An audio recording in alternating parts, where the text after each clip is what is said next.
नमस्कार। स्वागत है आप लोगों का मेरे इस यूट्यूब चैनल पे।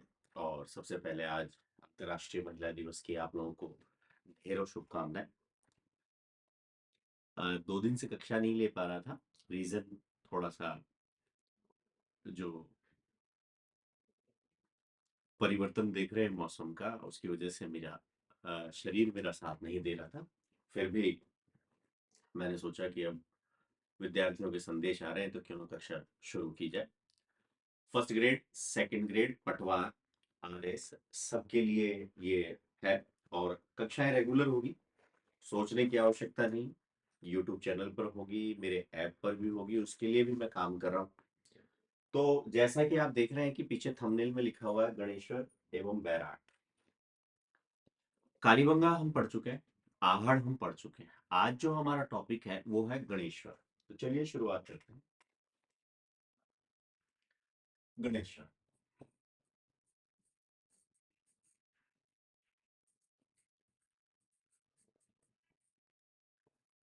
गणेश्वर सभ्यता की अगर बात करें तो गणेश्वर सभ्यता का सबसे पहले अगर आप टाइम पीरियड देखें तो यह टाइम पीरियड अधिकतर विद्वानों ने बताया है 2200 BC, यानी कि 2025 आज चल रहा है। तो 2500 साल तो ये हो गए जीरो। और उससे पहले 2800, तो 2500 5000 लगभग आज 5300 साल पहले जो है ये सभ्यता अस्तित्व में रही। अब कहाँ रही? तो सीधी सी बात है, सीकर में एक जगह है। सीकर, सीकर के नीम का थाना नामक स्थान, ये ध्यान रखिएगा। गणेश्वर सभ्यता जो है सीकर में नीम का थाना नामक स्थान पर एक गांव है जिसका नाम है सुनारी गांव। ये भी सवाल मिलता है उससे। और सुनारी गांव में एक टीला,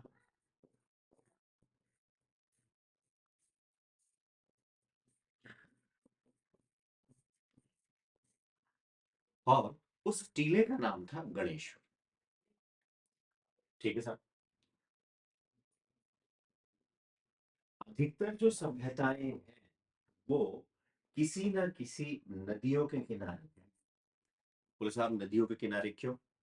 नदियों के किनारे सभ्यताओं की अगर बात करें, इसलिए विकसित हुई, मानव इसलिए वहां रहा क्योंकि नदियों के किनारे आसानी से भोजन मिल रहा है, नदियों के किनारे आसानी से पीने का पानी मिल रहा है। और नदियों के किनारे ही अगर हम बात करें तो ये भी ध्यान रखिएगा, आपको शेल्टर मिल रहा है, यानी कि निवास स्थान की जगह मिल रही। गुफाएं हैं या पेड़ों को काट कर या पत्तों से घर बना लिया गया। तो इतना सा ध्यान रखिएगा। तो सीकर में एक नदी का नाम है, और नदी जो है कांकरी नदी। तो गणेश्वर सभ्यता की अगर बात करें तो गणेश्वर सभ्यता सीकर के नीम का थाना नामक स्थान पर सोनारी गांव में। और सोनारी गांव में अगर हम बात करें तो एक टीला गणेश्वर। अब इस गणेश्वर को अगर हम देखें तो इसके कुछ नाम है, अन्य नाम। अन्य नाम में पहला नाम अगर आप देखेंगे तो पहला नाम आपको याद रखने की जरूरत है, ताम्रवती सभ्यता की जननी।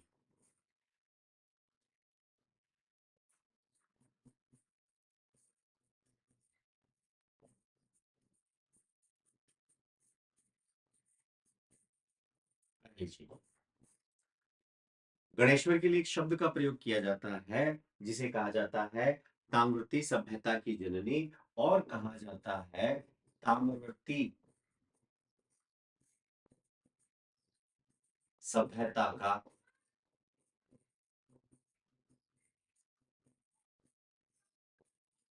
प्राइमरी सेंटर, ताम्रवती सभ्यता का प्रारंभिक केंद्र ये भी कहा जाता है। पुरातत्व का पुष्कर कहा जाता है।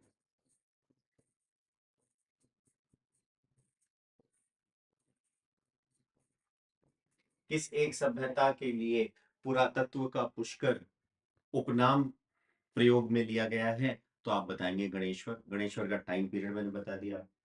फिर ताम्र संचयी संस्कृति, एक शब्द और आपके सामने है, ताम्र संचयी संस्कृति। तो जितने भी स्थल हैं, चाहे कालीबंगा है, चाहे आहड़ है, हमने पिछली कक्षा में पढ़ा कि आहड़ के लिए उतारते जाइएगा, स्क्रीनशॉट ले लीजिएगा, सुनते रहिएगा, बीच बीच में मैं साइड हूँ, तो इसका मतलब समझ जाना है कि स्क्रीनशॉट लेना। आहड़ के लिए हमने बड़े मृदभांडों की सभ्यता, कोट व गोरों की सभ्यता, फिर अगर देखें तो कालीबंगा को कहते हैं दीनहीन बस्ती। तो ऐसे ही यहाँ पर कुछ नाम हैं जो आपको ध्यान में रखने की आवश्यकता है। इसके अलावा और क्या सीकर के सॉरी गणेश्वर के बारे में जानना है, तो गणेश्वर के बारे में और एक चीज जानने की आवश्यकता है कि इस सभ्यता की खोज किसने की, पहली चीज। ठीक है, तो याद रखिएगा, इस सभ्यता की खोज के लिए हम एक शब्द का प्रयोग करते हैं 1977 में, जिनका नाम है रतन चंद्र अग्रवाल। इन्होंने खोजा और इन्होंने ही उत्खनन करा दिया। आगे चलकर एक वर्ष बाद 1978 में और 79 तक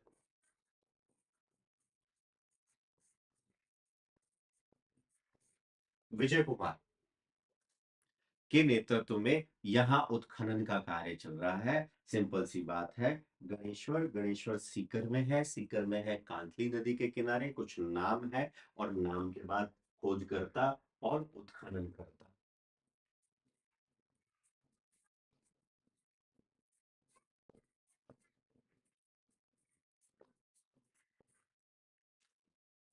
अब गणेश्वर जो है, गणेश्वर की अगर बात करें, या आप स्क्रीनशॉट ले लीजिएगा,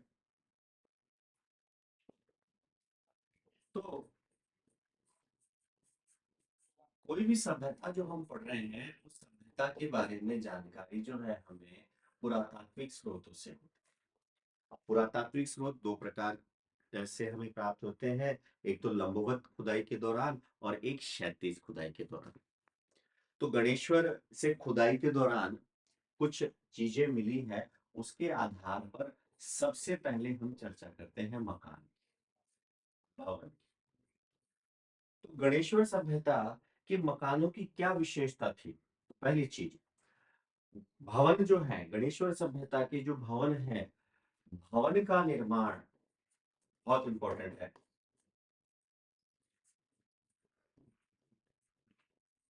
पत्थरों द्वारा,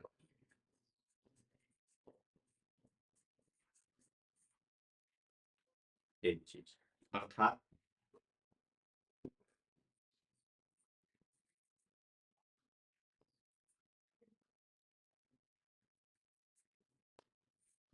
ईंटों का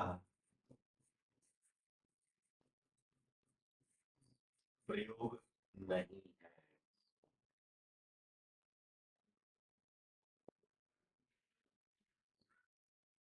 इंपॉर्टेंट, किस एक सभ्यता के मकानों के निर्माण में ईंटों का प्रयोग नहीं किया गया है? तो आप बताएंगे गणेश्वर, पत्थरों से बनाया गया है। और यहाँ भवनों के बाहर जो चबूतरे हैं, चबूतरों का निर्माण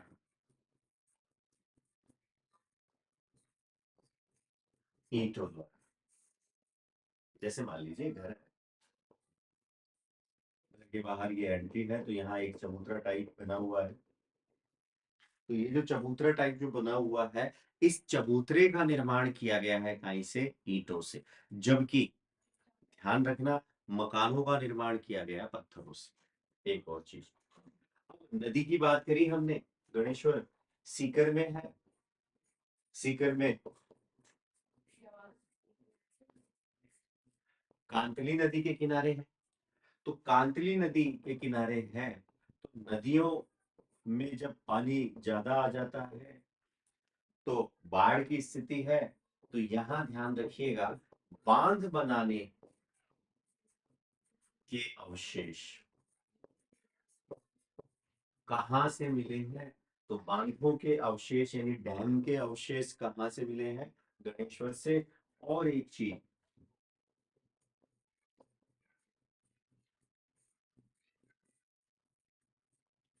इन बांधों का निर्माण जो था ये पत्थरों से किया गया।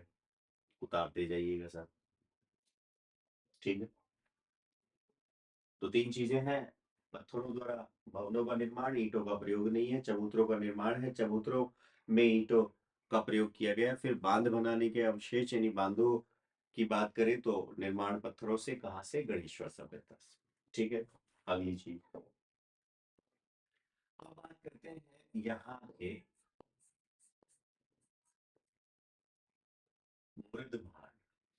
देखिए, खुदाई के दौरान जो मिट्टी के बर्तन मिलते हैं, अगर मिट्टी के बर्तन पर किसी प्रकार की कोई चित्रकारी नहीं है, कोई ज्यादा चिकनापन नहीं है, साधारण है, चाहे लाल रंग के हो चाहे काले रंग के हो, तो लाल व काले या लाल या काले, पर एक होता है चित्रित धूसर मृदभांड। ठीक है। तो यहां से एक चीज ध्यान रखना है, जो मृदभांड है, मिट्टी के बर्तन है, उन्हें कहेंगे गैरिक मृदभांड।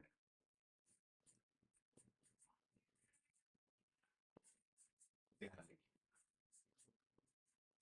गैरिक मृदभांड। और इन्हें ही कहा गया है एक प्रकार से कर्कश।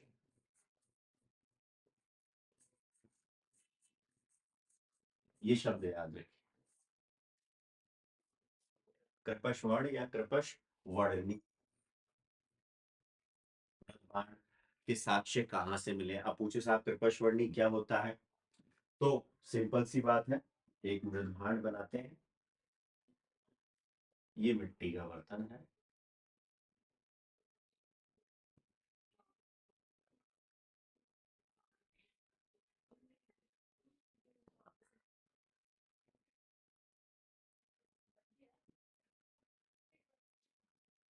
ये मैंने मिट्टी का बर्तन।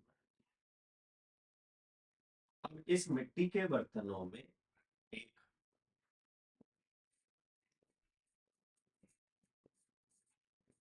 काले रंग का प्रयोग,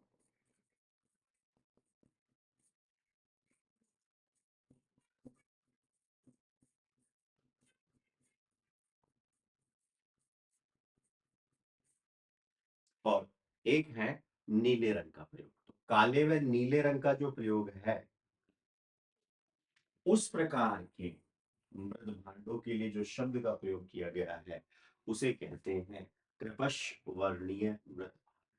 उतार लीजिए साहब। इसके अलावा हल्के लाल रंग के मृद भांड देख लीजिए।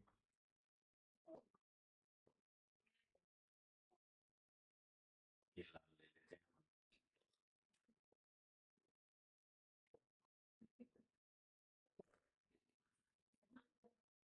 ये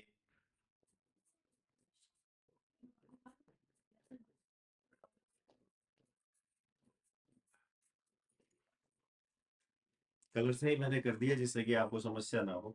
लाल रंग के मृद भांड, और लाल रंग के जो मृद भांड आपको ये दिख रहे हैं, इसमें काले व सफेद रंग से चित्रकारी की गई। सपोज करो ये काला ले लिया, चित्रकारी, ये हमने एक डिजाइन बना दी।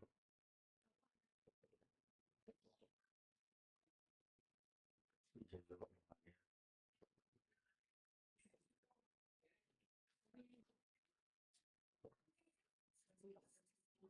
काले,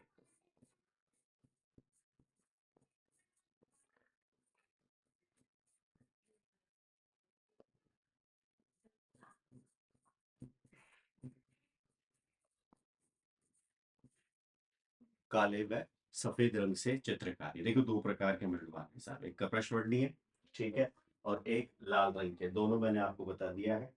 ठीक है। लाल चिकनी मिट्टी, ये भी ध्यान रखना। और एक सबसे इंपॉर्टेंट, गणेश्वर से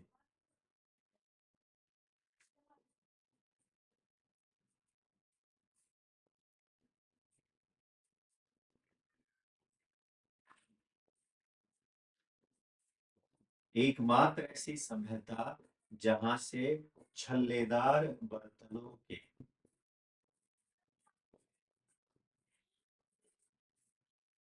छल्लेदार बर्तनों के साक्ष्य केवल और केवल कहां से प्राप्त हुए हैं, तो आपको बताना है गणेश्वर से।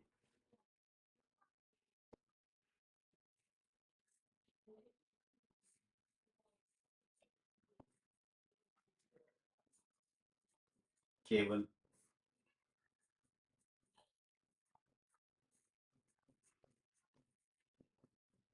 गणेश्वर से। उतार लीजिए, आगे बढ़ते हैं।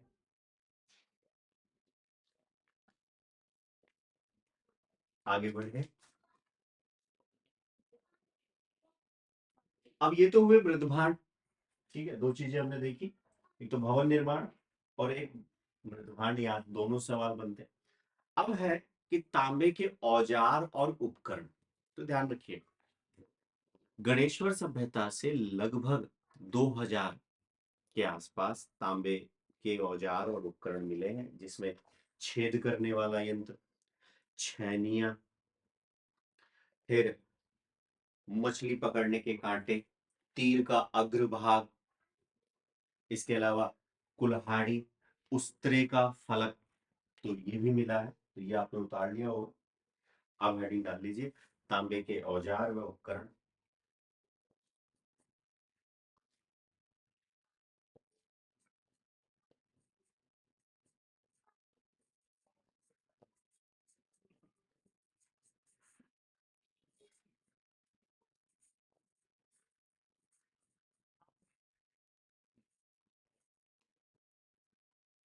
तो सिंपल सी बात, लगभग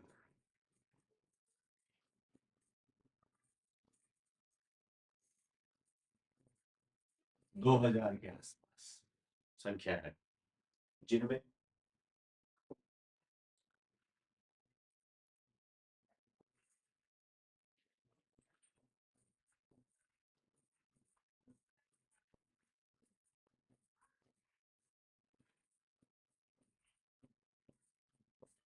मछली पकड़ने का कांटा,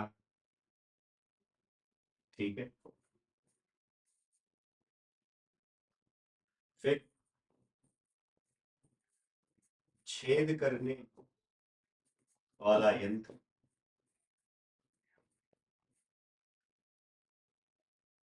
फिर इसी के आगे लिख देता हूं कुछ सुइयां, फिर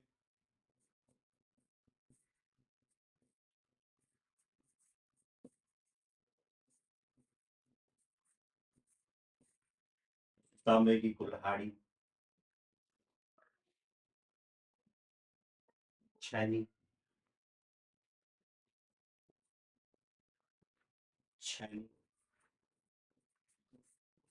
और तीर का अग्र। खुदाई के दौरान कुछ तांबे के उपकरण मिले हैं, ठीक है, और इन तांबे के उपकरणों में अगर सबसे इंपॉर्टेंट देखें तो मछली पकड़ने का कांटा है, फिर कुल्हाड़ी है, ठीक है, तांबे की है, छैनी है, एक उस्तरा। आपको पता है जिलेट जो शेविंग होती है, जिलेट ने जब अपने आप को इंडिया में इंट्रोड्यूस किया, ब्लेड की हम बात करें जो शेविंग का होती है, फेल हो गई। फेल हो गई तो पता लगाया कि साहब क्या रीजन है, क्यों नहीं चल रहा है इंडिया में। पूरे वर्ल्ड में तो हमारी पोजीशन मजबूत हो गई है, अच्छी हमारी ग्रोथ हो रही है। पता चला है कि इंडियंस की जो है ना, ये खाल बहुत टाइट है। ऐसी स्थिति में उन्होंने रिसर्च करी तो पता लगाया कि इंडियंस केवल और केवल इसी से बनाते थे, कि उस तरह से।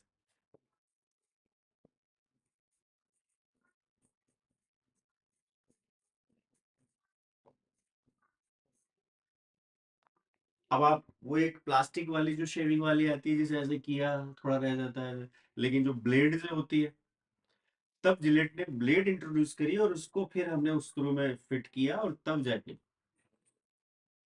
भारतीयों की शेविंग बनाई और तब जिलेट इंडिया में अपने आप को सर्वाइव कर पाई।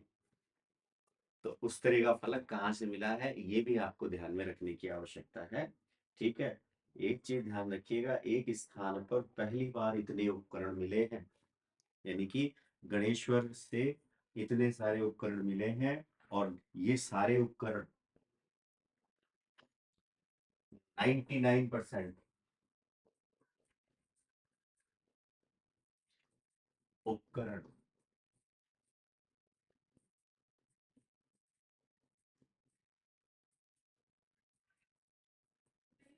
ये तांबे द्वारा निर्मित है साहब, तांबे से बने हुए।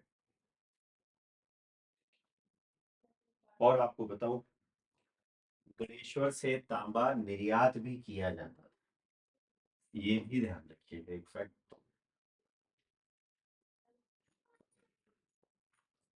गणेश्वर से तांबा तांबा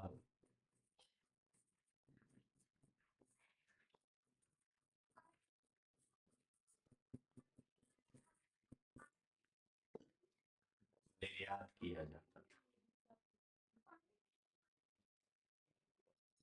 ये इंपॉर्टेंट फैक्ट ध्यान में रखने की आवश्यकता है।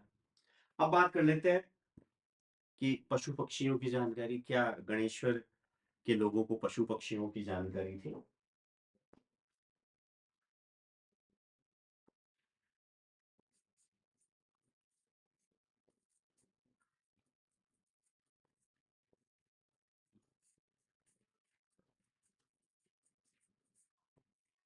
पशु पक्षियों की जानकारी की अगर हम बात करें, आधार, मतलब किस आधार पर आप बता रहे हो कि पशु पक्षियों की जानकारी मिलती है, तो सिंपल सी बात है, अस्थियों के आधार।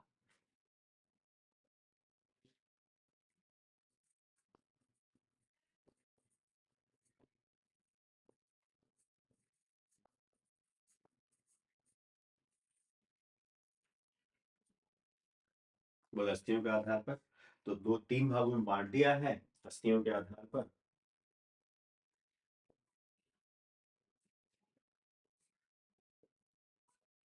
एक थे घरेलू, एक नगर,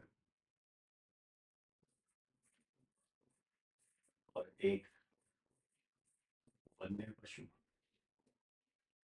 आज भी सेम यही सिस्टम है। तो घरेलू स्तर पर देखें तो गाय, बैल, भेड़, बकरी, सुअर, कुत्ता, गाय, बैल, भेड़, बकरी, सुअर, कुत्ता, यहाँ जंगली सुअर ये आज भी घूमते हैं।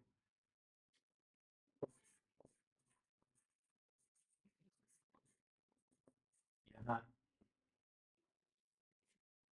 नीलगाय, हिरण, खरगोश।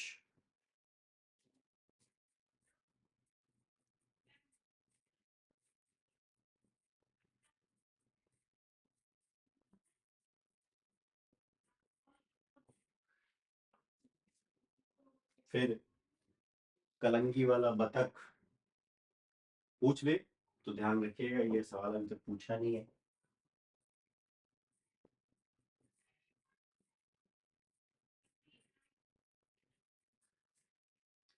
कलंगी वाला बतख। इसके अलावा अगर आपसे पूछे कि साहब ये जो चीजें मिली हैं ये कहाँ है, तो सीकर में एक संग्रहालय है, श्री राजकुमार हरदयाल संग्रहालय, वहां रखे हुए हैं। तो ये चीजें आपको ध्यान में रखने की आवश्यकता है। श्री राजकुमार संग्रहालय, राजकुमार हरदयाल संग्रहालय, जो सामग्री मिली है वो वहां रखी हुई है, जब कभी मौका मिले तो देखिए। ठीक है, वापस हमने बात की है गणेश्वर की, टाइम पीरियड बता दिया है, उपनाम बता दिया है, खोजकर्ता, उत्खननकर्ता। भवन निर्माण इंपॉर्टेंट, ये ध्यान रखने की आवश्यकता है। मिट्टी के बर्तन, इस पर विशेष आपको नजर रखनी है, किस किस रंग के हैं, मैंने इसलिए कलर जब भी वीडियो देखेंगे याद आ जाएगा और उतार लीजिएगा, कोई दिक्कत नहीं है। इसके अलावा अगर बात करें तो औजार, और हड़प्पा को तांबा यहाँ से निर्यात किया जाता था, क्या क्या ब्लेड की मैंने आपसे भी चर्चा की है।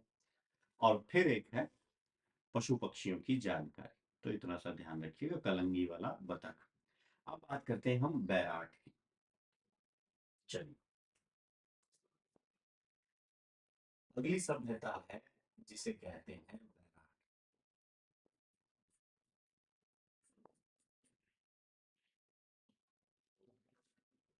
बैराट सभ्यता जो है, इसका मोटा मोटा टाइम पीरियड तो 600 बीसी है, लेकिन बेसिकली अगर देखें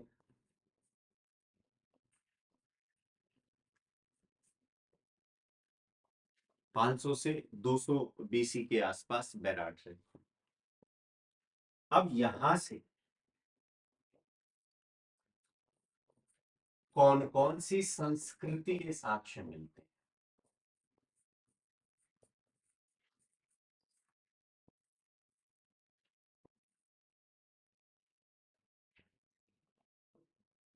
तो पहली चीज, 1050 बीसी में उत्तर प्रदेश के अतरंजी खेड़ा नामक स्थान पर, 1050 बीसी में उत्तर प्रदेश के अतरंजी खेड़ा नामक स्थान पर लोहे की खोज हुई। तो याद रखिएगा, लोहा, लोह युगीन संस्कृति। बैराट बाणगंगा नदी के किनारे है, बाणगंगा, जिसे अर्जुन की गंगा भी कहते हैं। महाभारत का युद्ध लड़ा गया और महाभारत के युद्ध में सबसे ज्यादा जो कूटनीति का प्रयोग करने वाले व्यक्ति थे वो थे भगवान श्री कृष्ण। भगवान श्री कृष्ण ने युधिष्ठिर को कहा कि आप अपने गुरु द्रोणाचार्य को ये बताओ कि अश्वत्थामा जो कि उनके पुत्र थे, उनकी मृत्यु हो गई। तो युधिष्ठिर ने कहा नहीं, मैं नहीं बताऊंगा। जबकि अश्वत्थामा की मृत्यु नहीं, हाथी की मृत्यु हुई थी, क्योंकि युधिष्ठिर कहते थे कि साहब मैं तो केवल सत्य बोलूंगा। तो जैसे ही अश्वत्थामा नामक हाथी की मृत्यु की सूचना देते हैं युधिष्ठिर, तो ये कहते हैं गुरु द्रोण को कि अश्वत्थामा की मृत्यु हो गई। और आगे बोलते हैं वो नर और कुंजर, यानी नर और हाथी। लेकिन जैसे ही हाथी शब्द बोलते हैं तो कृष्ण के द्वारा शंख बजवा दिया जाता है, और वो हाथी वाली बात जो है वो सुनाई नहीं देती है किसको? गुरु द्रोण।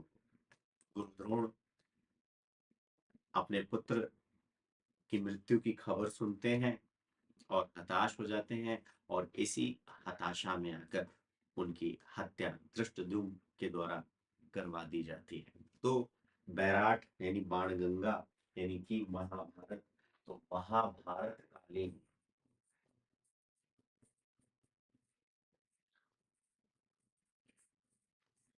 संस्कृति के साक्ष्य। फिर अगर बात करें उत्तर वैदिक कालीन,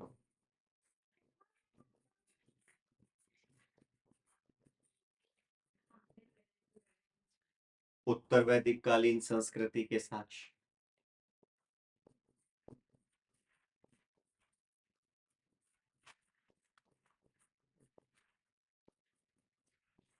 फिर लोह युगीन संस्कृति के साक्ष्य। फिर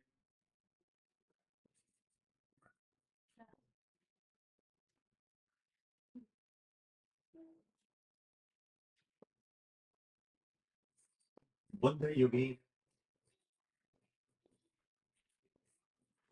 संस्कृति के साक्ष्य। और एक याद रखिएगा,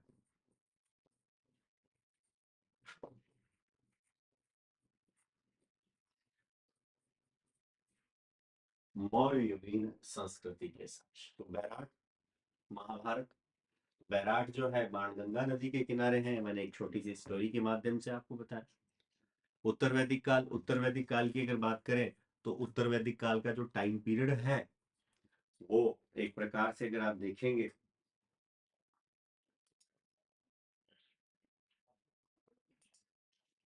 वो है 1000 से 600 ईसा पूर्व।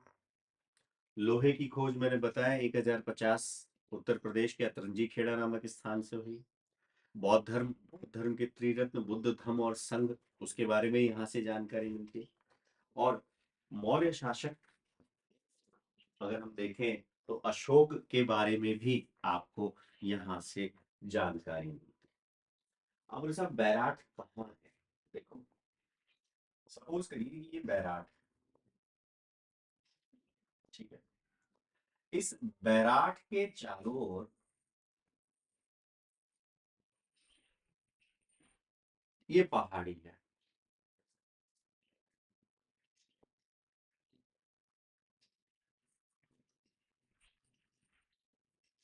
और ये जो पहाड़ियां हैं इसे हम कह देते हैं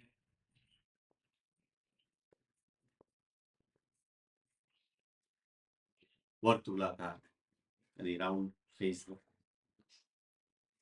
इधर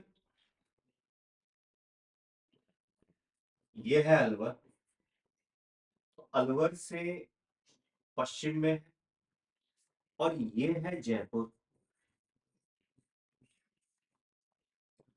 और जयपुर से है उत्तर। ये करीब 35 किलोमीटर, और यहाँ से 80-85 किलोमीटर बैराट। और ये जो बैराट है ये नदी है,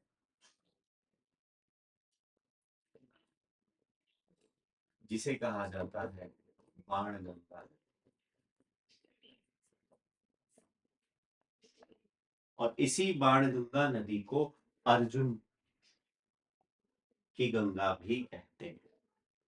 वापस नेक्स्ट पेज पर चलता हूँ।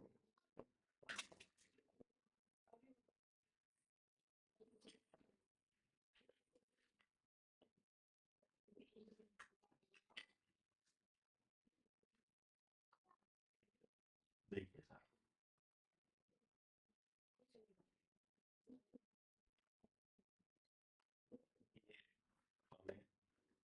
देखिए अब ये जो पहाड़ियां हैं, ये तो वर्तुलाकार पहाड़ी की जो मैं बात कर रहा हूँ,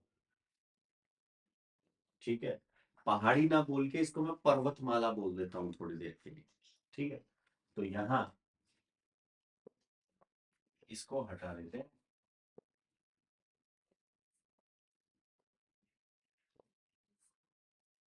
और इसको हटा देते हैं।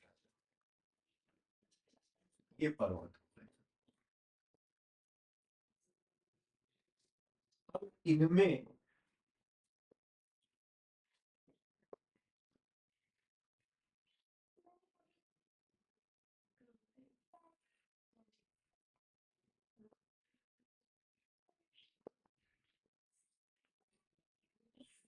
इसको यहाँ इसको delete करता हूँ। ये जो पर्वत है, यहाँ कुछ पहाड़ियां हैं,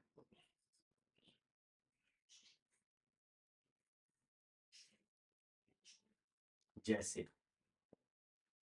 एक याद रखिएगा,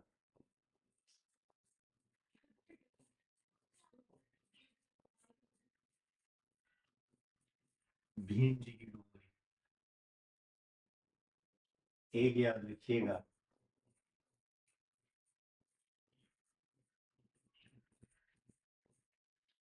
बीजक डूंगरी।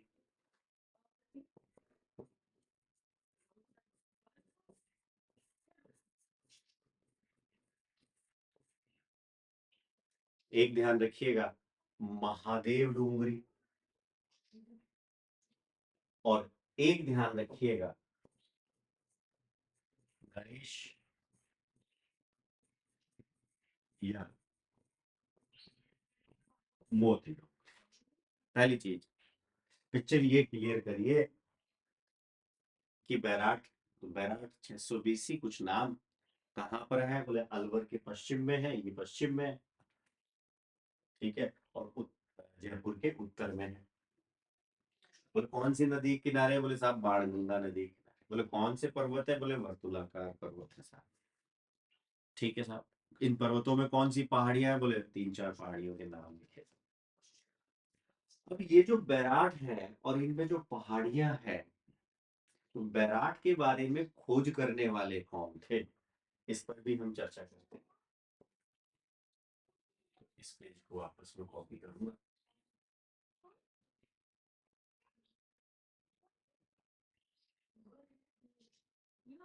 अब कुछ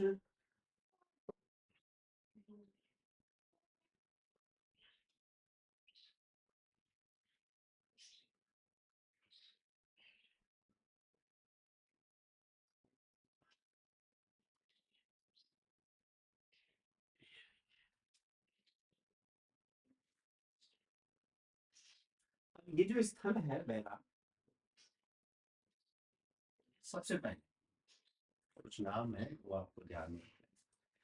तो ये जो बैराट है, इसके बारे में सबसे पहले खोज की बात अगर करें तो इसके खोजकर्ता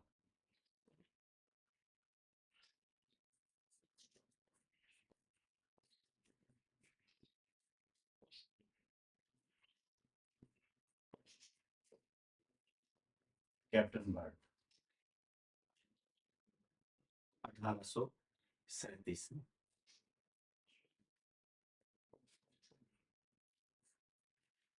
फिर एक अगले डॉक्टर कन्निंघम, अलेक्जेंडर कन्निंघम, ये भी इससे जुड़े हुए। तो कन्निंघम साहब ने क्या किया? इसका अध्ययन किया 1864-65 में।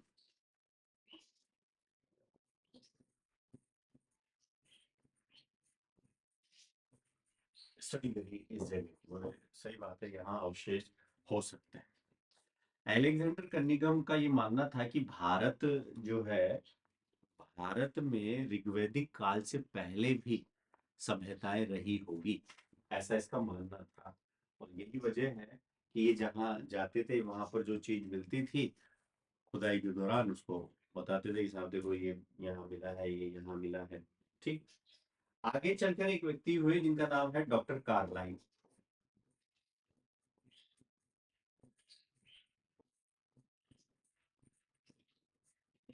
इन्होंने इसका गहन अध्ययन किया, इसका बैराट का, 1871-72। डॉक्टर डी आर भंडारकर ने 1910 में एक और जुड़े।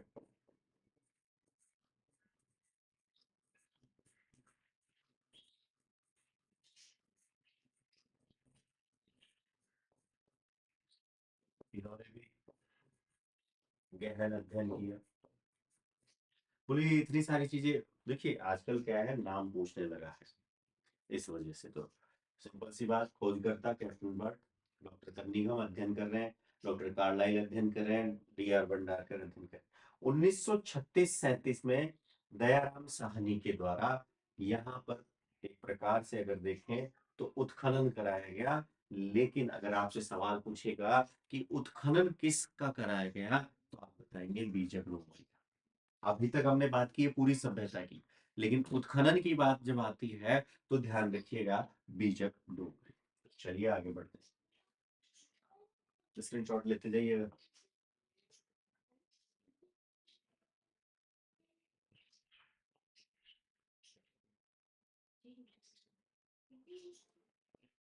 अब इनको एक बार पीछे की पेज पे आई।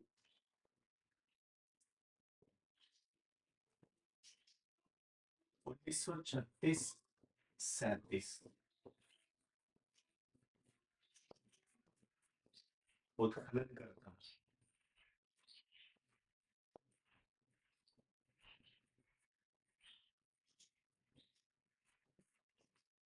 दयाराम साहनी।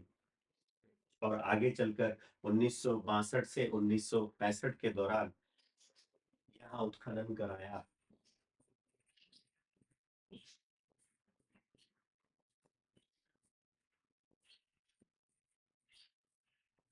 दो लोग हैं, एक का नाम है कैलाश नाथ दीक्षित और एक है नील रत्न बनर्जी।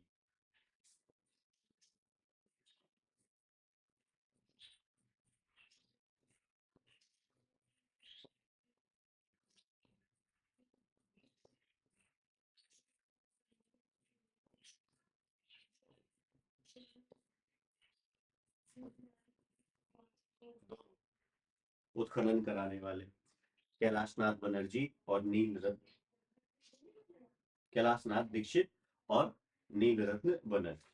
ठीक है सर, अब इतने सारे नाम लिखे हैं तो सबके बारे में थोड़ा थोड़ा जानना पड़ेगा आपको। ठीक है, चलिए अब बात करते हैं कि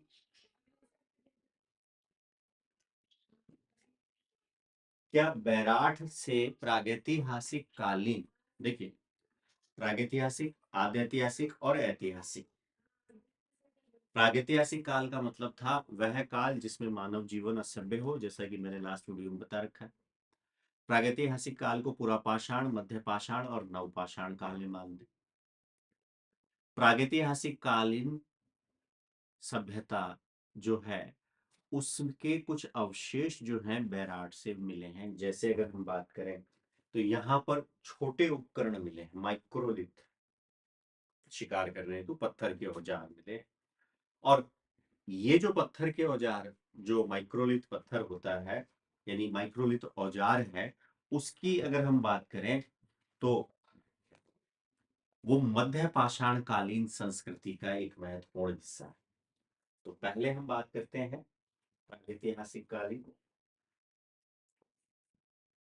बैराठ से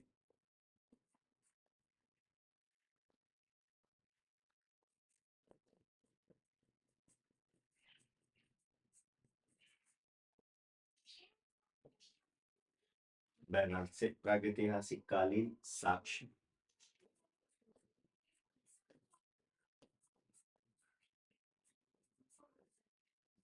एक चीज याद रखिएगा, पत्थर के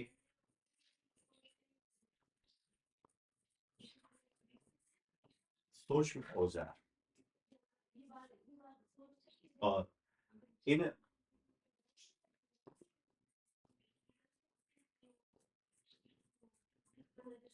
के लिए शब्द का प्रयोग है माइक्रोलिथ।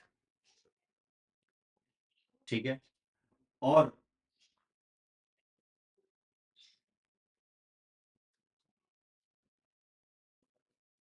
एक और चीज ध्यान रखिएगा कि गणेश डोंगरी, भीम डोंगरी, बीजक डोंगरी, ब्रह्मकुंड, देखिए गणेश, भीम, बीजक, ब्रह्मकुंड, इसके अलावा एक जिणगोड़ है।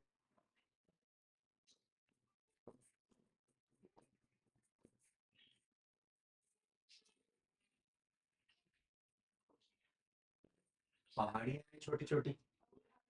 ठीक है, अब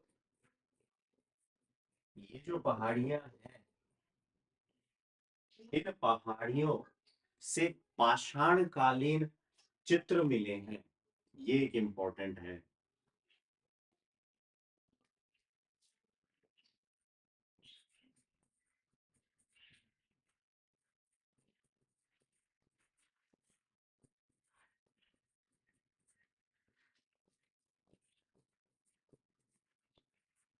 जैसे आप पढ़ते हैं मध्य प्रदेश के भीमबेटका नामक स्थान से, मध्य प्रदेश के भीमबेटका नामक स्थान से कुछ चित्रों के साक्ष्य मिले हैं। ऐसे ही गणेश डोंगरी, भीम डोंगरी, बीजक डोंगरी, यहाँ से कुछ चित्रों के साक्ष्य मिले हैं। जैसे हाथी, भालू, चीता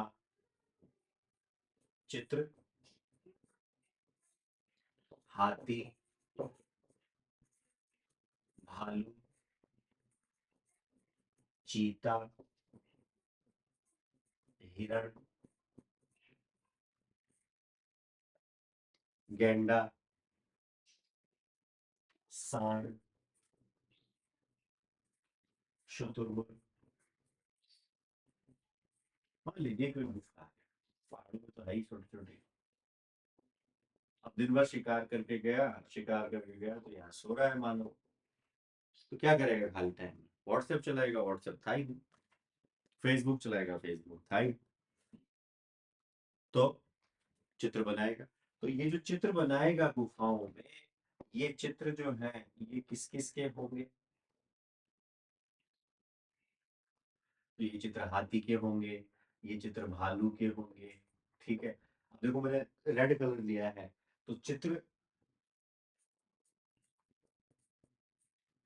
लाल रंग से बनाए।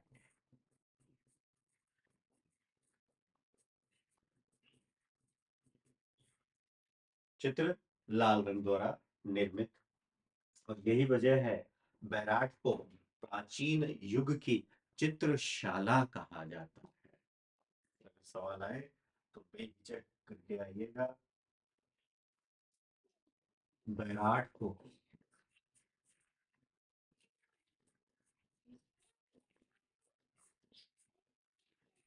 प्राचीन युग की चित्रशाला कहा जाता है। तो प्रागैतिहासिक काल की चित्रकला से संबंधित चीजें जो है वो मैंने आपसे चर्चा करी है, ध्यान रखिएगा। प्रागैतिहासिक कालीन साक्ष्य हैं बैराट से। अब बात करते हैं महाभारत कालीन प्रमाण या महाभारत कालीन साक्ष्य। चलिए।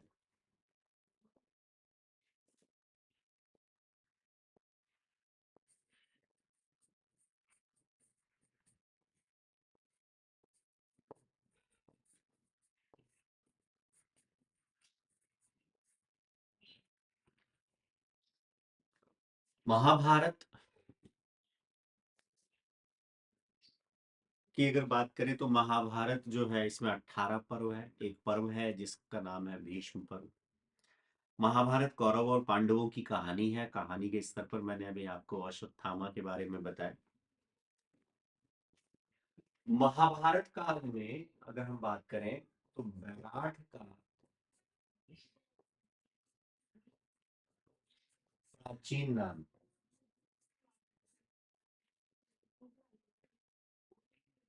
विराट नगर था।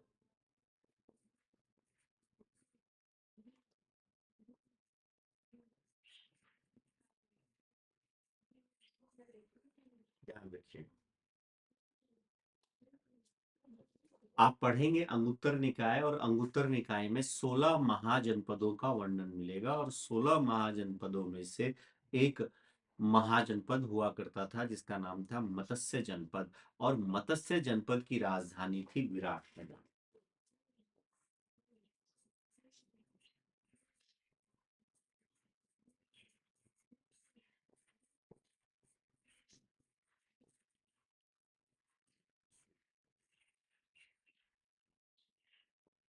तो यहाँ के राजा का नाम विराट। देखिए कभी कभी क्या होता है जीवन में, श्राप भी वरदान के रूप में होता है। पांडवों को 1 वर्ष का अज्ञातवास बिताना था, और पांडवों ने 1 वर्ष का अज्ञातवास यहीं बिताया था। और अर्जुन एक ढोलक बजाने वाले के रूप में या किन्नर के रूप में आपको दिखाई पड़ते हैं। कहते हैं कि एक बार जब स्वर्ग गए थे तो स्वर्ग में अप्सरा ने अर्जुन से कहा कि आप अ, मेरे साथ अपना जीवन यापन करें।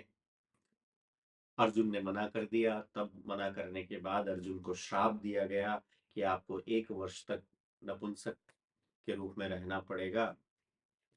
तो वो जो 1 वर्ष अर्जुन ने काटा था ना, वो यही काटा था। तो यही कभी कभी मैंने कहा श्राप। ठीक है, तो पांडवों ने अज्ञातवास बिताया। भीम डुंगरी, याद रखिएगा। पांडवों ने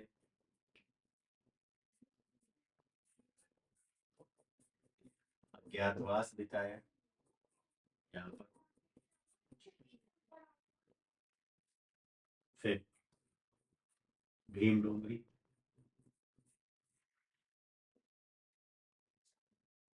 वह बाणगंगा का संबंध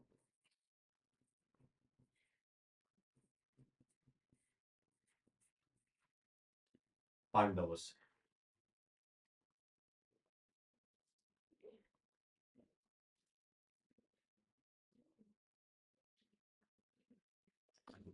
इतना सा ध्यान रखने की आवश्यकता है। अब बात करते हैं, महाभारत कालीन साक्ष्य हो गए। अब बात कर लेते हैं मौर्य कालीन। ठीक है, तो मौर्य कालीन बैराट से मौर्य कालीन साक्ष्य।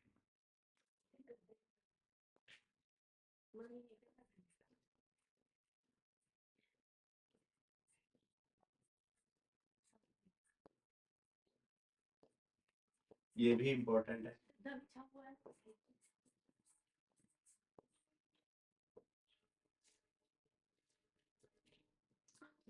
अब मौर्य वंशीय शासक था अशोक, और अशोक कालीन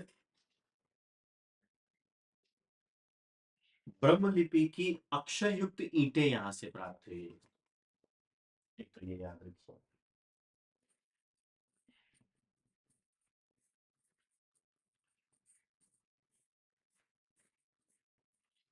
ब्रह्म लिपि,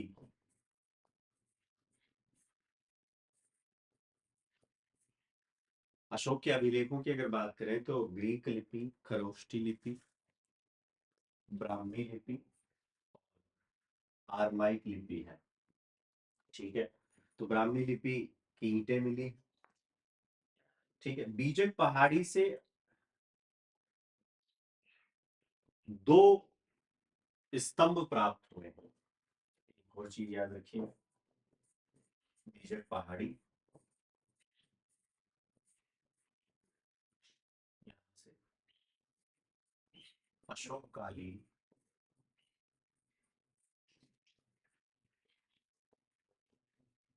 दो स्तंभ लेख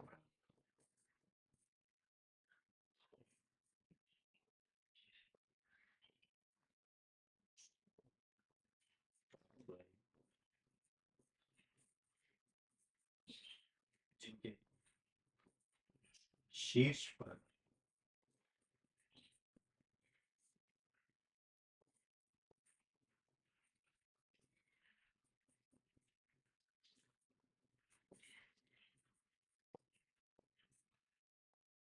सिंह की आकृति थी।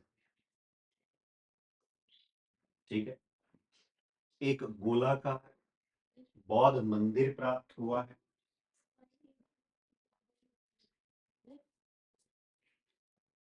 एक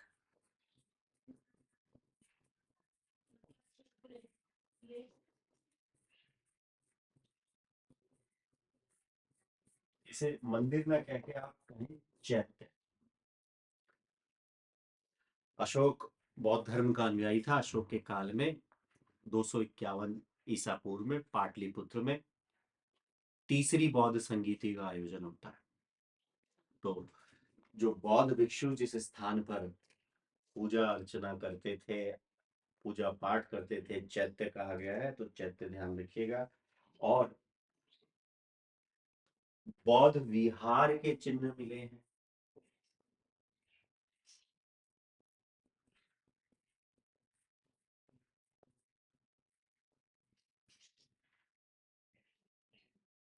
ये जो बौद्ध विहार के चिन्ह जो हैं,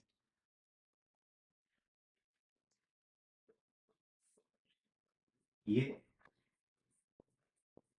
हीनयान शाखा से संबंधित है।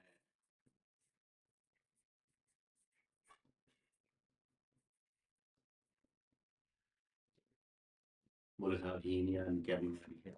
अभी मैंने जैसा बताया कि अशोक के काल में तीसरी बौद्ध संगीति का आयोजन हुआ, और तीसरी बौद्ध संगीति के अध्यक्ष जो थे उनका नाम था मोगलीपुत्र तिस। और इस तीसरी बौद्ध संगीति में बौद्ध धर्म के तीसरे रत्न, तीसरे पिटक, सॉरी, सुत्त पिटक, विनय पिटक और अभिधम पिटक, अभिधम पिटक की रचना हुई है। चौथी बौद्ध संगीति का आयोजन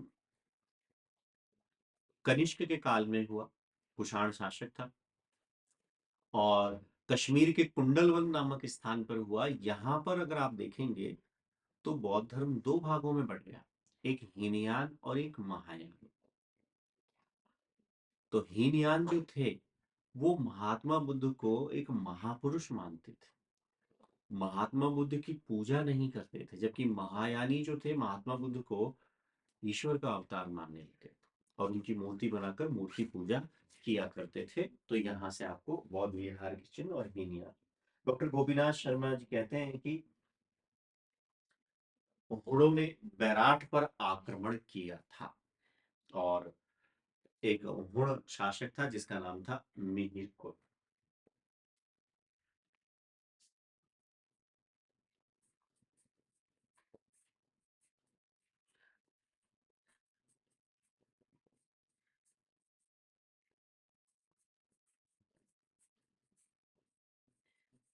उनको मलेच्छ कहते हैं। अगला टॉपिक पढ़ूंगा गुजर प्रतिहा, वहां पर गुण की बात करेंगे।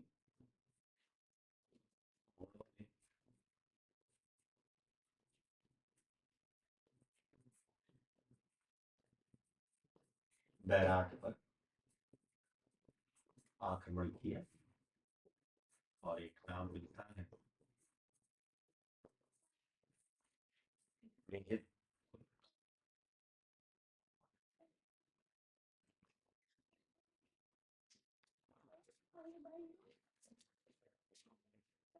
तो आते जाइए फटाफट, अभी थोड़ा और है। ठीक है। इसके अलावा एक और फैक्ट आपको ध्यान में रखना है कि चीनी यात्री वेन्सांग 634 ईस्वी में बैराट आए। ये फिर इसको चलते हैं, वेन्सांग दिखा देता हूँ आपको।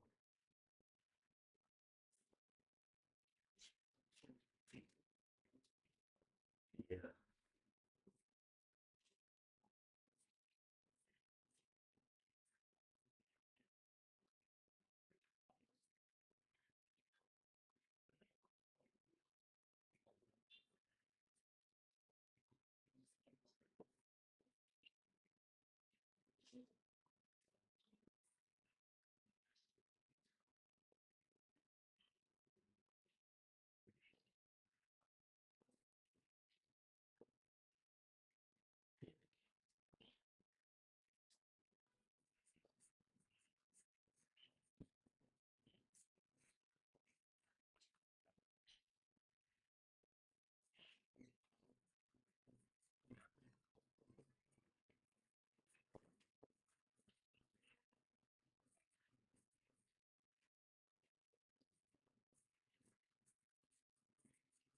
ये जो वेन्सांग है, जब भारत आया तो उस समय कन्नौज का शासक हुआ करता था हर्षवर्धन।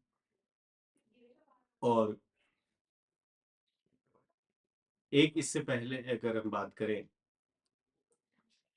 एक यात्री और आया था, फाइयान। फाइयान की पुस्तक का नाम है फू कोकी, और इसकी बुक का नाम है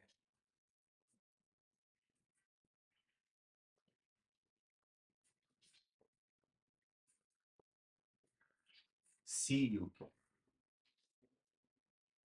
ठीक है। ये कहता है कि साहब, इंसान की यहाँ पर 8 बौद्ध मठ थे।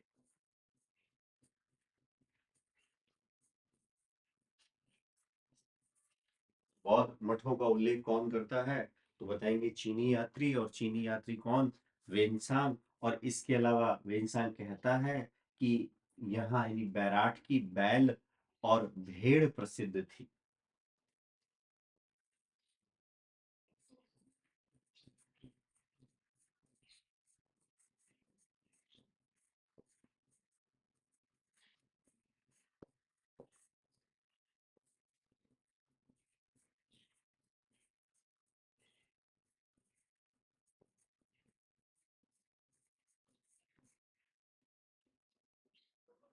तो ये भी आप उतार लीजिए, आगे बढ़ते हैं।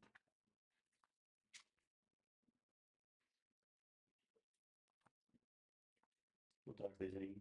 अब बात करते हैं अशोक के भाब्रू लघु शिलालेख की। खाड़ी डाल दीजिए, देखते हैं अगर मिल जाए तो।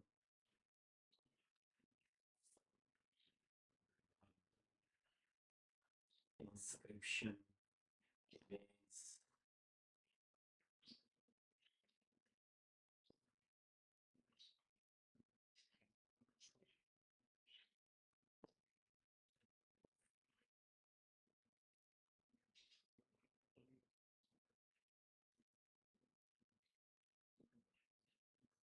ये लीजिए।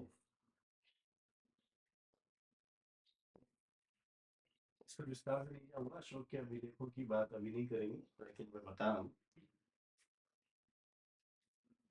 अशोक का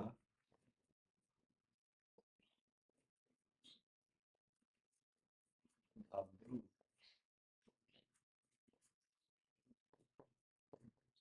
लघु शिलालेख। इस भाब्रू लघु शिलालेख को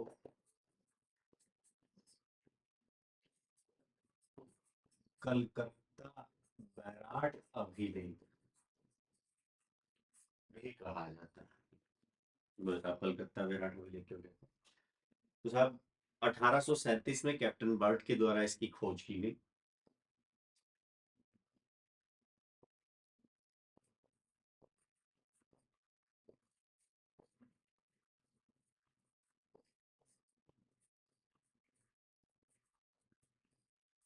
ठीक है। 1840 में इसे कलकत्ता के एशियाटिक सोसाइटी ऑफ बंगाल ले जाया गया। कलकत्ता के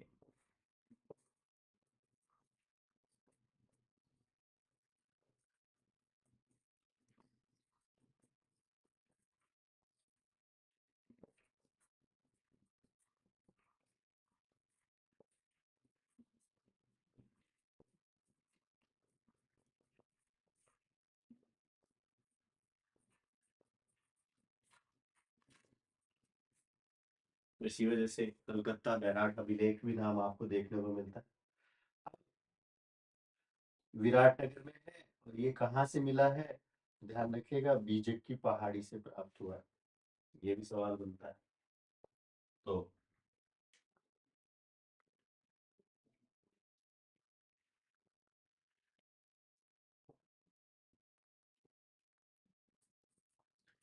विराट नगर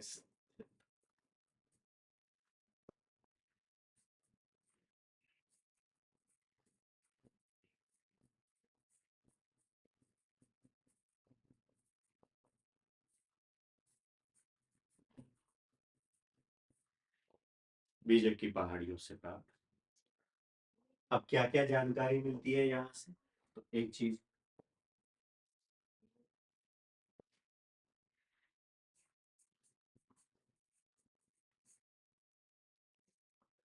जानकारी में एक तो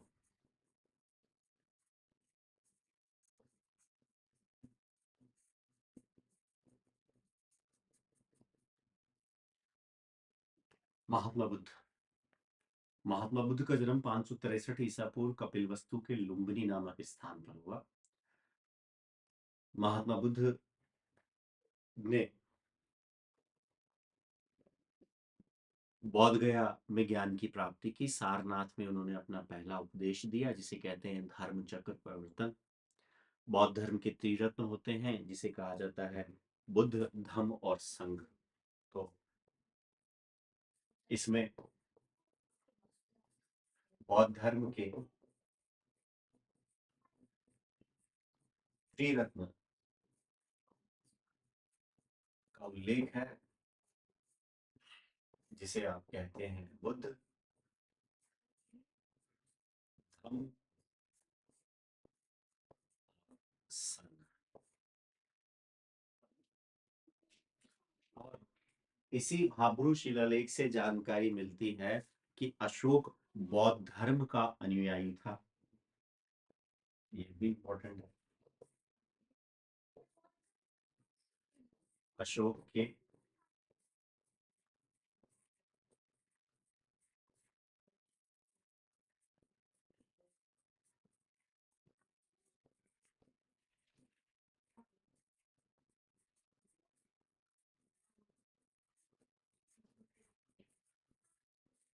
बौद्ध धर्म के अनुयायी होने की जानकारी मिलती है।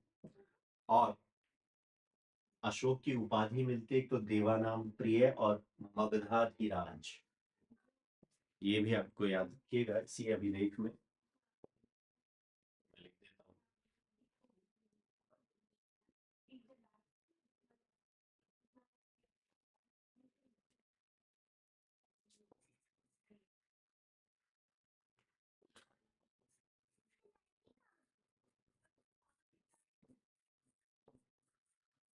अशोक की उपाधि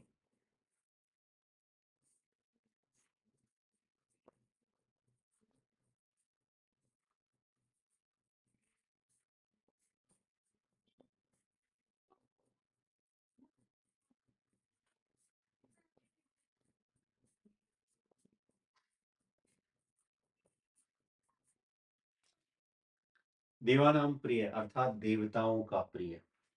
ठीक है। और मगधाधिराज का मतलब है मगध का राजा।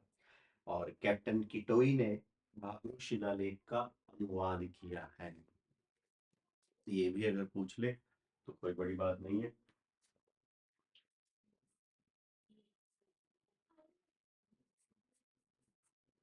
भाब्रू लघु शिलालेख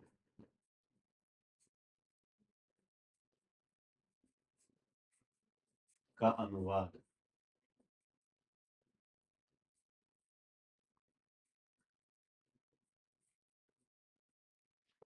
कैप्टन किटोई के द्वारा।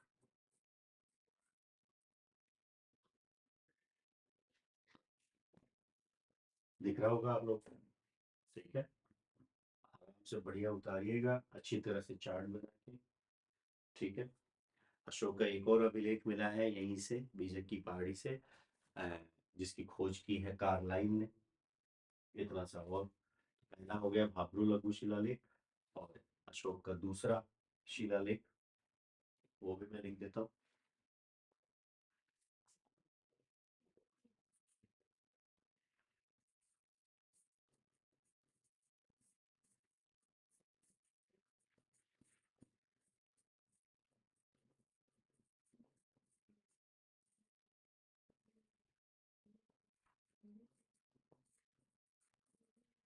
बीजक की पहाड़ी से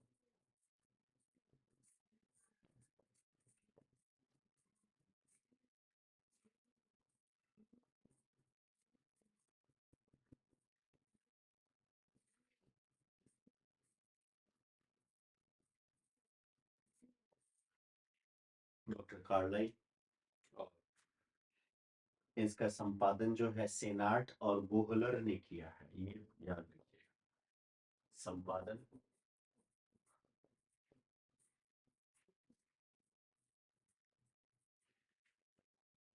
सेनाट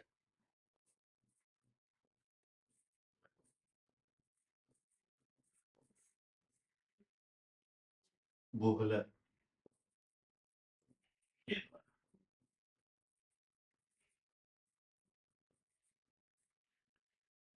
तो उतार लीजिए फटाफट से। अशोक के दो अभिलेख हैं, दोनों मैंने आपके सामने लिख दिए हैं। फटाफट से आगे बढ़ते हैं।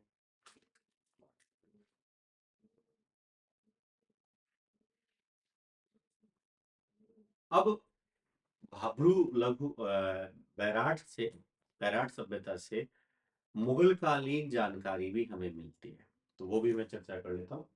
हेडिंग डाल लीजिए, मुगल कालीन साक्ष्य।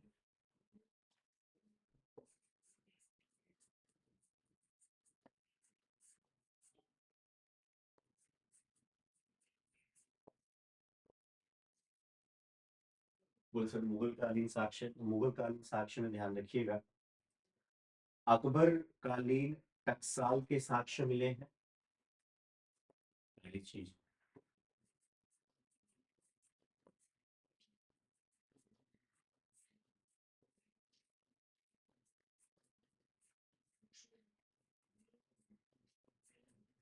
साल, मिंट, वह स्थान जहां पर सिक्के ढाले जाते हैं। इसके अलावा अकबर,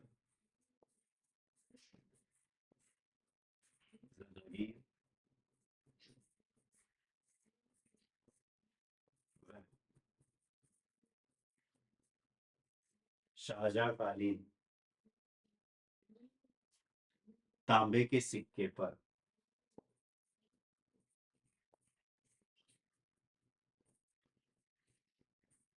तांबे के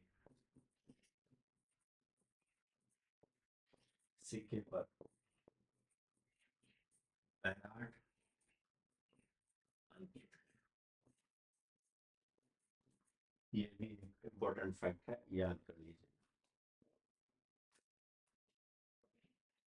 फिर बगीचों के साक्ष्य मिलते हैं, ईदगाह के साक्ष्य मिलते हैं, सराय के साक्ष्य मिलते हैं।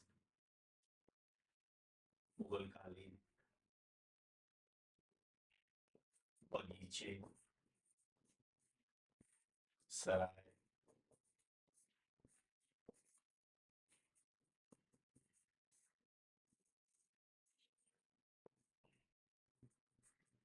साक्ष्य।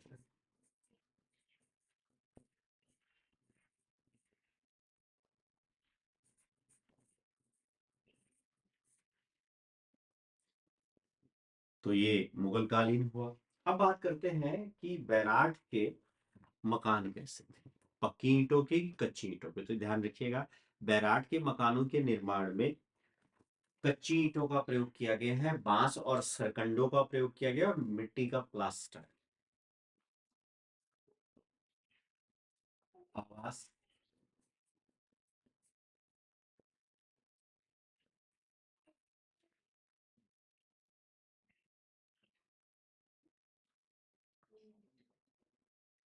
आवास की बात करें तो निर्माण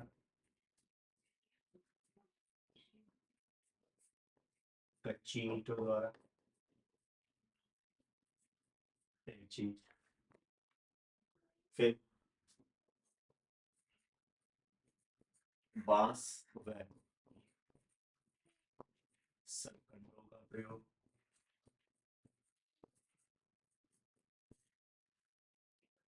फिर मकानों में मिट्टी का प्लास्टर।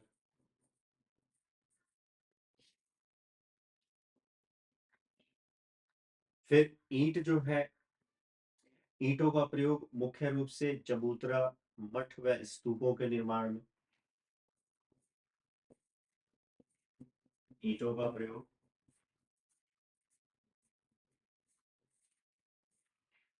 चबूतरों में,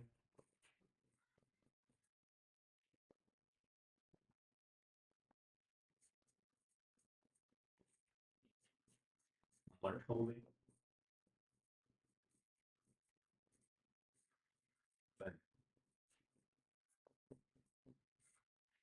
स्तूपों के निर्माण।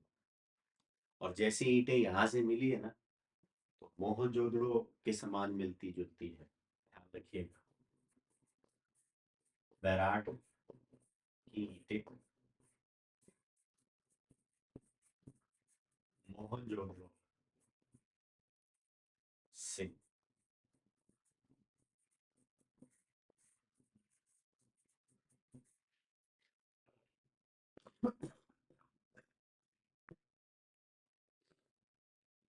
ठीक है। अब बात कर लेते हैं मुद्राओं की, ध्यान रखिएगा।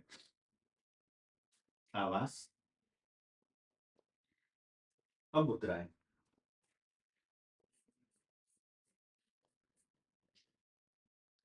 मुद्रा जो मिली है, पहली चीज हम बात करेंगे चांदी, जिसे आप कहेंगे रजत मुद्रा।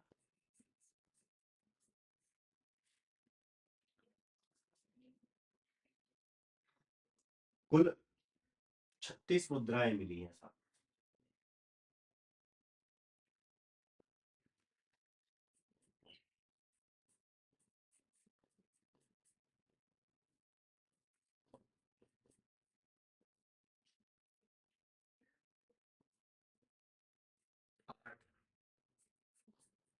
भारतीय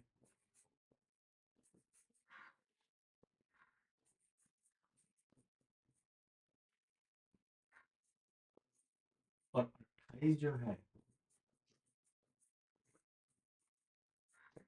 ये यूनानी राजाओं के द्वारा चलाई गई मुद्रा है। इसमें कुछ भारतीय शासकों की भी, तो यूनानी प्लस भारतीय शासक, और यहाँ पर भारतीय मुद्रा। इस भारतीय मुद्रा के लिए एक शब्द का प्रयोग करेंगे हम, पंचमार्क सिक्के। इन पंचमार्क सिक्कों को आहत सिक्के कहा जाता है। आपको बता दूं कि मौर्य काल में चांदी की एक मुद्रा हुआ करती थी जिसे कहते थे पण। पण एक राजकीय मुद्रा थी और इस राजकीय मुद्रा का प्रयोग वेतन देने में किया जाता था। इस बात पर ध्यान रखिएगा। इसके अलावा मुद्राओं की बात हुई। बैराट के लोगों को वस्त्र उद्योग की जानकारी थी, ये भी ध्यान रखिएगा।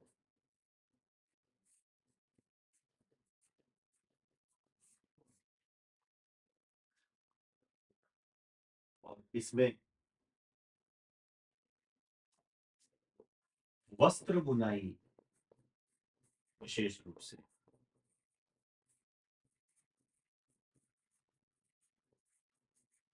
बोले सर ये कैसे पता चला कि इनको वस्त्र बुनाई की जानकारी थी? तो ये जो 36 मुद्राएं मिली हुई है ना, ये 36 मुद्राएं, ये 36 मुद्राएं ध्यान रखिएगा सूती वस्त्र में बंधी हुई थी।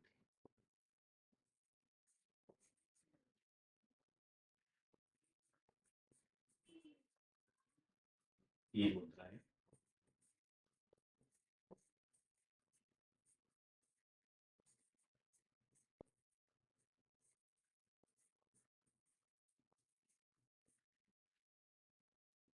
समझिए। तो ये भी आपके लिए इंपॉर्टेंट होगी। कोई से भी इधर उधर देखने की जरूरत ही नहीं है, जो मैंने बताया है बस पढ़ते जाइए। अब बात कर लेते हैं मृदु भांडों की। मृदु भांड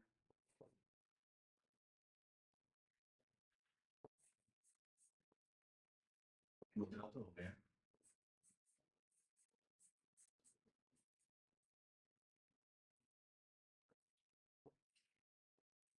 एक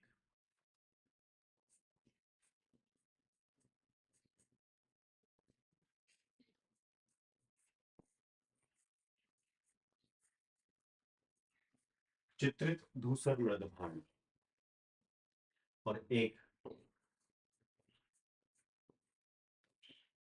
काले पॉलिशदार मृदु भांड, पेंटेड ग्रे, ठीक है। और एक ब्लैक पॉट, ये कहें कि काले पॉलिशदार मृदु भांड के साक्ष्य मिले हैं। अब एक घड़ा मिला है, मान लीजिए घड़ा है, चाहिए घड़ा कैसा होता है, दिमाग नहीं लगा।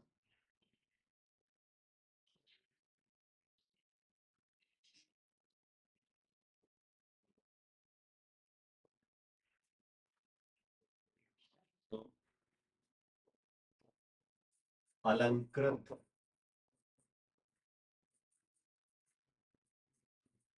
घड़े के साक्ष्य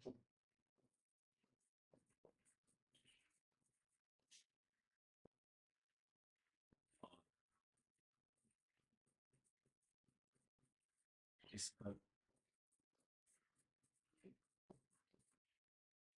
स्वास्तिक का चिन्ह।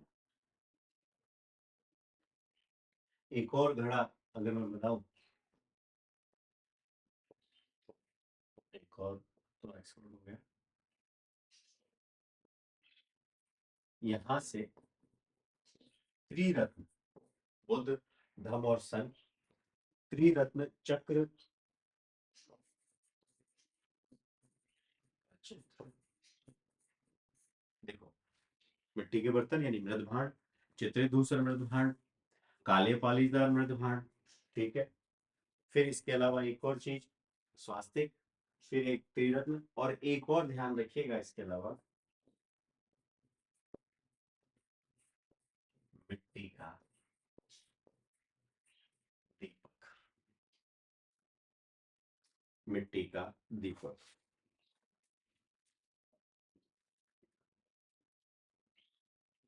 तो ये तो मृद भांडों की बात हुई। आगे चलते हैं, जनजीवन। जनजीवन की बात करूं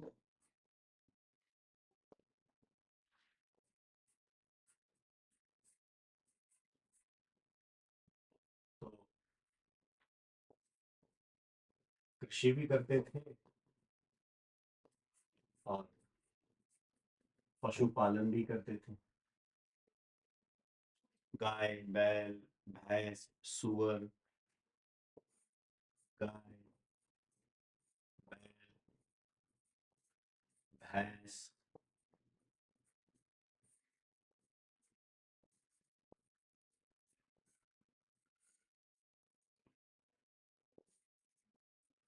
पालन किया।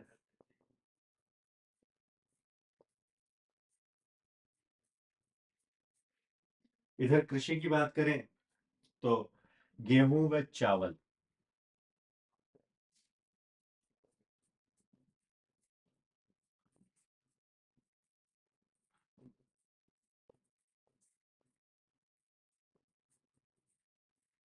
गेहूं व चावल की खेती।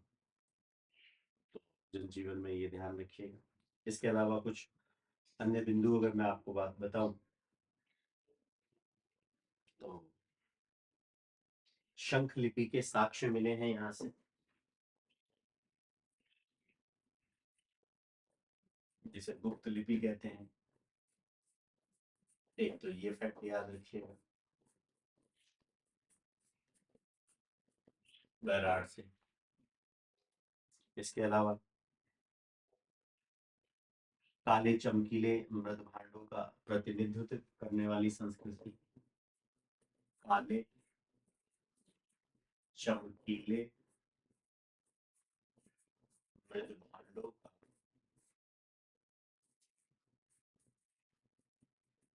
प्रतिनिधित्व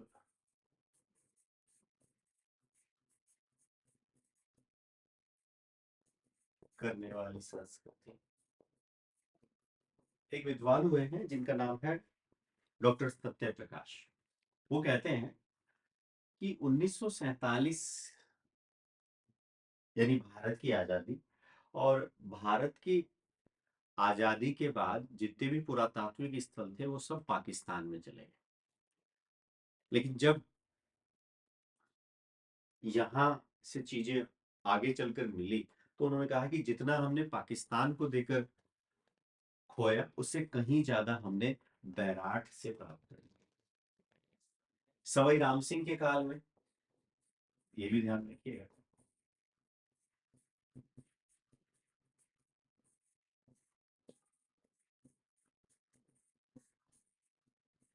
यहाँ एक स्वर्ण मंजूषा प्राप्त हुई, जिसे स्वर्ण कलश कहा जा सकता है, जिसमें भगवान बुद्ध के अस्थियों के अवशेष की बात की गई, जिसमें बुद्ध के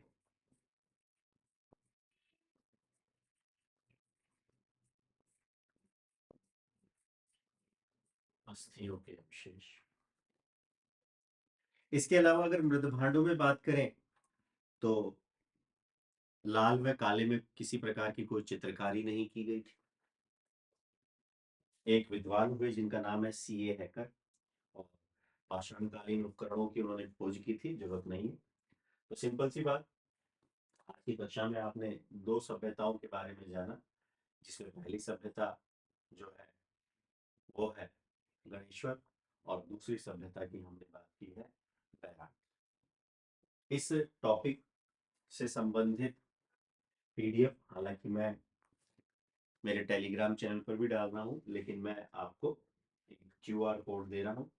उस क्यूआर कोड के माध्यम से ये सारी चीजें आपके मोबाइल में आ जाएगी। तो ये आप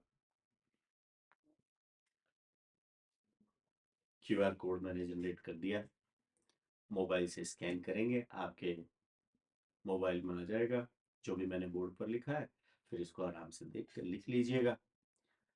फिर मिलते हैं अगली क्लास में। हमारी अगली क्लास होगी जहां तक है गूजर प्रतिहारों से। तो स्वस्थ रहिए, फिर मिलते हैं। धन्यवाद।